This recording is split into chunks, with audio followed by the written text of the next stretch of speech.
En los siguientes minutos voy a tratar de resumir el primer capítulo del libro Conservatism de Roger Scruton que estoy leyendo y que me parece muy iluminador para el análisis del pensamiento conservador en el mundo. Este primer capítulo se llama Prehistoria e intenta identificar el nacimiento de lo que él llama el conservadurismo moderno como un pensamiento original que comienza aproximadamente con la Ilustración. En efecto, el conservadurismo moderno nace con la Ilustración, dice Scruton, aunque se puede rastrear ideas conservadoras en el pensamiento occidental desde, por ejemplo, Aristóteles, su obra política.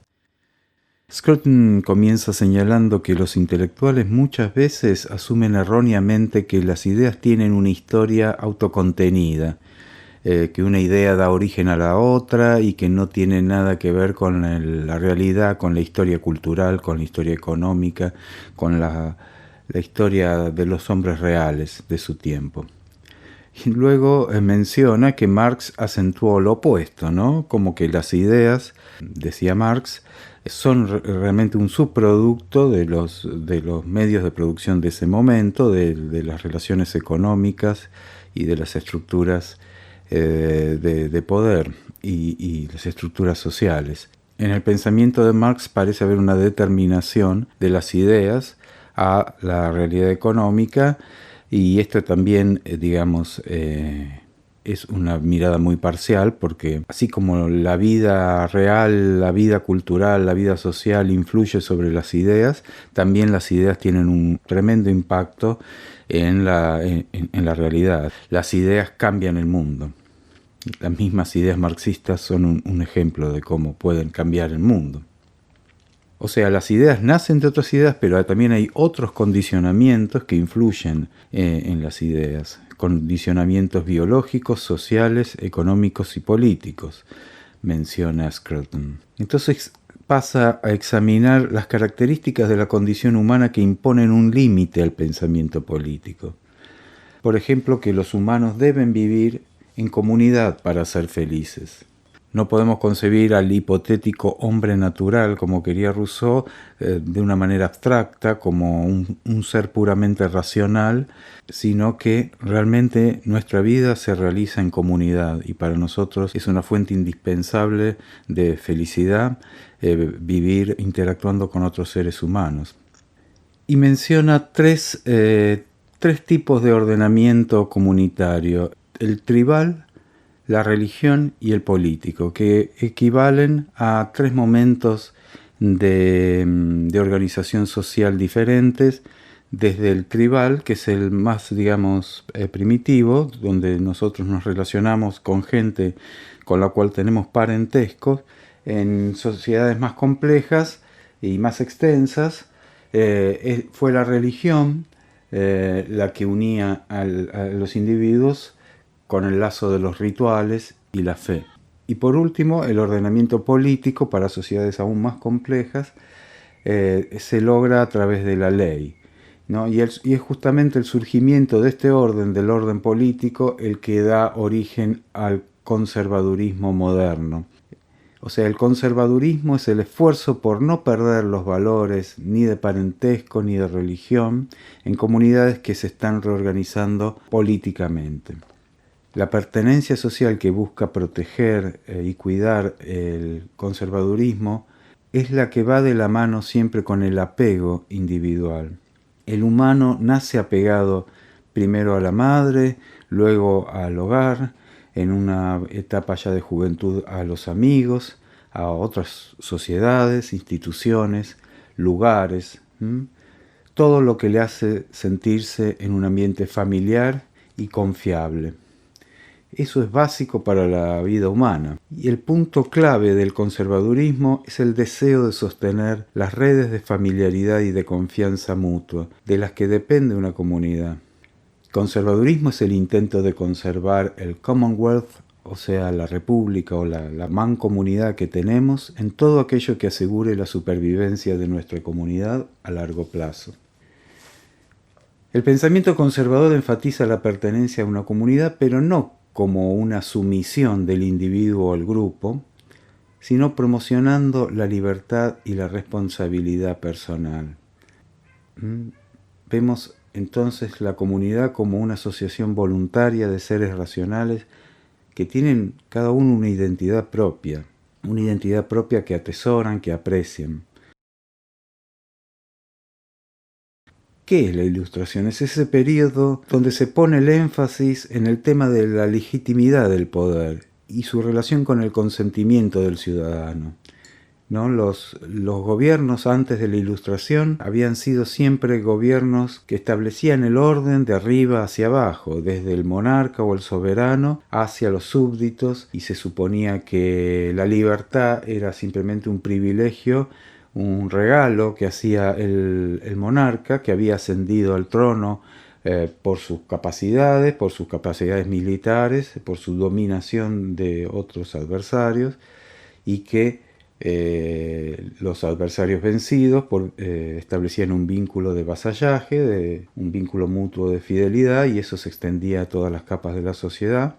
Entonces el orden surgía de arriba, o sea, del vencedor, del más fuerte, del rey, hacia abajo. Y todo esto fue entrando en crisis, o se empezó a reconsiderar a medida que la vida de las sociedades europeas se hizo mucho más compleja y que se comenzó a diluir o a perder en el tiempo la justificación de esa legitimidad por parte de los gobernantes. Y la Ilustración comenzó a reflexionar sobre el tema de cuándo es legítimo el poder, por qué es legítimo y qué tiene que ver el consentimiento del ciudadano en eso. En Inglaterra, especialmente, el proceso político ya estaba maduro para la época de la Ilustración, porque ya desde 1300 el rey Eduardo tuvo que ceder ante un parlamento que ya era fuerte, y se le prohibió al rey imponer impuestos sin el consentimiento de esa House of Commons del Parlamento británico. Es decir, que ya comenzaba a transformarse Inglaterra en una monarquía constitucional. Y en 1688 Guillermo de Orange termina estableciendo una monarquía completamente parlamentaria. Había un equilibrio entre el monarca y el parlamento. Y muchas veces el monarca representaba la tradición, la legitimidad del poder real, la continuidad del poder real, y el parlamento representaba la renovación y los reclamos y el balance de esa tradición. A ese progresivo traslado del poder desde los soberanos a los ciudadanos de a pie le podemos llamar el crecimiento del individualismo, en el sentido de que el individuo comienza a tener más derechos y más injerencia en el poder público. Durante toda la Edad Media se fue incrementando y acrecentando ese individualismo, pero no llegó a tener una expresión política. Las discusiones medievales más cercanas a este tipo de debate fueron las que discutían la antinomia del poder temporal y el poder de la Iglesia. Sobre todo en los países protestantes esto pasó a ser un tema relevante, y esta polémica o esta reflexión sobre el poder temporal y el poder de la Iglesia iluminó también la relación entre el derecho natural y el derecho humano o el derecho local. Santo Tomás había enfatizado que existe una ley natural, y esa ley natural es la que permite medir, es la medida que permite ponerle límites a la ley humana. En 1594 Richard Hooker escribe Of the Law of Ecclesiastical Polity y reflexiona sobre la relación entre el Estado y la Iglesia, sosteniendo que cada una de estas instituciones debe limitar el alcance del otro. A Hooker lo podemos denominar el primer conservadurismo premoderno, todavía ocupado en las relaciones entre el Estado y la Iglesia. En 1651, Thomas Hobbes escribe Leviatán, un libro muy influyente en el pensamiento político, influyente en el pensamiento conservador también. Hobbes dice que una comunidad está compuesta de individuos que eligen libremente motivados por sus creencias y deseos. En estado natural, dice Hobbes, el hombre entablaría una lucha de todos contra todos. La vida humana sería miserable. Por eso deciden los hombres racionalmente crear un Estado que regule y proteja a los individuos. El soberano creado por este contrato social tendrá poder absoluto para hacer cumplir ese contrato social. Entonces ya está en Hobbes la idea del contrato social que los hombres establecen para evitar vivir en un estado de guerra permanente. En 1656 aparece también la obra de James Harrington, otro pensador muy influyente en el ámbito conservador. Se esfuerza en entender cómo podría ser un Estado secular ideal. Describe un Estado republicano y concluye que un Estado capitalista sería el más estable, con una constitución escrita, con un gobierno bicameral, con el voto secreto, con la elección indirecta del presidente, una república que sea un imperio de leyes y no de hombres. O sea que en Harrington está el germen de muchas instituciones de las repúblicas modernas. Al igual que Hobbes, Harrington rechazó la idea de que la obediencia religiosa juegue algún papel en la legitimidad del gobierno. La legitimidad del gobierno está dada solo por el consentimiento del pueblo. En 1690, John Locke retoma la idea de la existencia de una ley natural, es decir, una ley independiente de todo contexto histórico, una ley que es válida universalmente para todos los hombres. ¿Cuáles son los derechos naturales del ser humano? La vida, el derecho a la integridad del cuerpo y la libertad de acción, pero también la propiedad privada, definida como aquello en lo que yo mezclé mi trabajo. O sea, yo tengo derecho a ser propietario de todo aquello que creé o transformé con mi trabajo.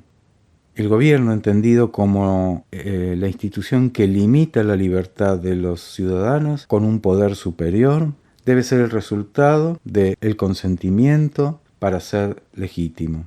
Vuelve a acudir al concepto de contrato social, un contrato social que es implícito, que aunque no tenga una realidad histórica, existe por un consentimiento tácito. Y también subraya que la separación de los poderes favorece la protección de las libertades individuales. Locke influyó tanto en la rama más liberal clásica como en la conservadora del pensamiento. En 1734, Montesquieu escribe El espíritu de las leyes y es el primero a señalar claramente esa tajante división entre poderes ejecutivo, judicial y legislativo. Estos tres autores, Harrington, Locke y Montesquieu, son realmente los referentes más importantes de los padres fundadores de los Estados Unidos. Como sabemos, después de la Revolución Francesa y sus excesos, hubo un rebrote en Francia de la idea del regalismo, de la idea del poder absoluto y divino del monarca, que duró muy poco tiempo también. Eso realmente no fue tanto, dice Scruton, una reacción conservadora, sino un movimiento reaccionario. Digamos, la actitud reaccionaria es la que busca la reinstalación de monarcas absolutos con derecho divino, la reinstalación de algo que se perdió.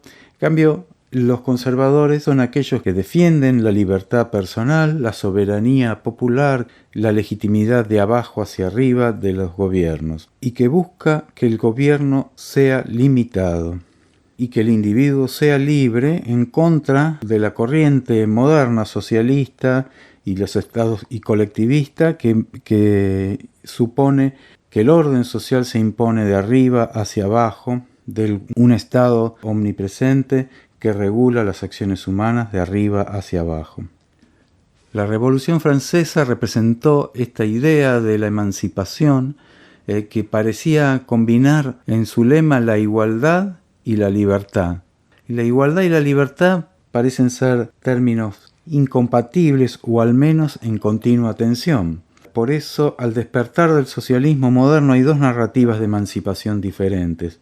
El liberalismo clásico entiende la emancipación como la historia de la consolidación de la libertad individual contra el poder del soberano, mientras que el socialismo entiende la emancipación como la progresiva conquista de la igualdad lograda por el Estado a expensas de las jerarquías del poder social. El conservadurismo moderno nació en Inglaterra y Francia, dice Scruton, como un matiz, como una matización del liberalismo clásico, no como una corriente opuesta, y examina las similitudes y diferencias con el liberalismo clásico. Está también a favor de la visión de la soberanía como algo que va de abajo hacia arriba, está a favor de la ley natural y de los derechos naturales, está a favor de un gobierno constitucional, está a favor del balance entre poderes y de la defensa de los individuos contra sus opresores. Pero pone en duda la idea de que el orden político se funde en un contrato, en un acuerdo abstracto entre seres racionales. Pone en duda que el hombre en estado natural disfrute de libertad, soberanía y derechos, y que pueda desembarazarse como si nada de la carga de pertenecer a un cuerpo social y político y comenzar a vivir una vida humana de absoluta libertad.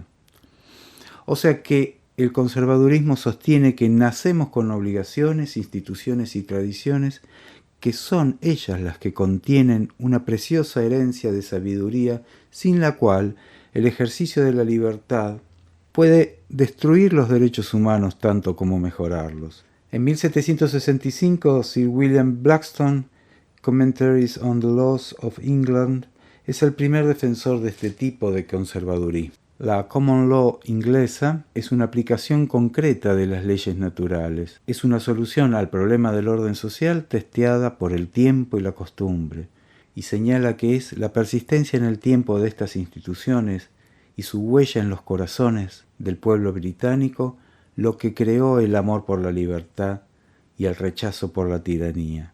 El amor a la libertad es más una creación de la tradición que la expresión de una elección espontánea.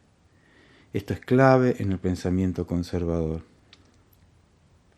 En 1744, David Hume, en su History of England, podría ser como el primer representante de esa corriente de política que se llamaron los Tories, que son los defensores de la tradición en Inglaterra y la lealtad a la corona, y en contra de las protestas que generan disturbios en el orden civil, contra los Whigs. David Hume, entonces, uno de sus primeros representantes, ataca la idea de contrato social del Locke como un mito, o sea que el consentimiento es más una respuesta que un fundamento para la legitimidad de ese supuesto contrato social. La única base verdadera de la legitimidad del gobierno es la utilidad, dice Hume. O sea, cumplo obligaciones porque esas obligaciones y cumplirlas me benefician. Hume, que es empirista, sostiene que la ciencia política no se debe basar en la razón sola, sino en los sentimientos que entran en juego en la constitución del poder político. Para él, esos sentimientos que entran en juego en la constitución del poder político son la simpatía y la benevolencia, y que de la simpatía, de que ese sentimiento de simpatía y benevolencia generan el amor por la justicia y el deseo de justicia. Es decir, que Hume representa una reacción ante el proyecto de la Ilustración que fundaba la política en la razón. En todo lo que importa socialmente, es la costumbre y no la razón la que provee el motivo principal de las acciones humanas. La justicia debe defender ante todo el derecho de propiedad, dice Hume. El orden establecido, fundado en las costumbres aceptadas, es siempre preferible a ideas inspiradoras que pretenden liberarnos de nuestras obligaciones. Las actitudes conservadoras de los Tories tienen un ejemplo único, señala Scruton, en Samuel Johnson, el creador del famoso diccionario inglés. Un ser súper ortodoxo y a la vez excéntrico al mismo tiempo. Ese rasgo es muy interesante. La independencia es un signo de obediencia profunda, más que una conformidad ovejuna. Y ahí está la diferencia entre liberales y conservadores. Que es después de la etapa de Tories y Whigs, digamos, la política inglesa pasa a dividirse modernamente más entre liberales y conservadores. Para los liberales el orden político surge de la libertad individual y para los conservadores es al revés, es que la libertad individual surge del orden político.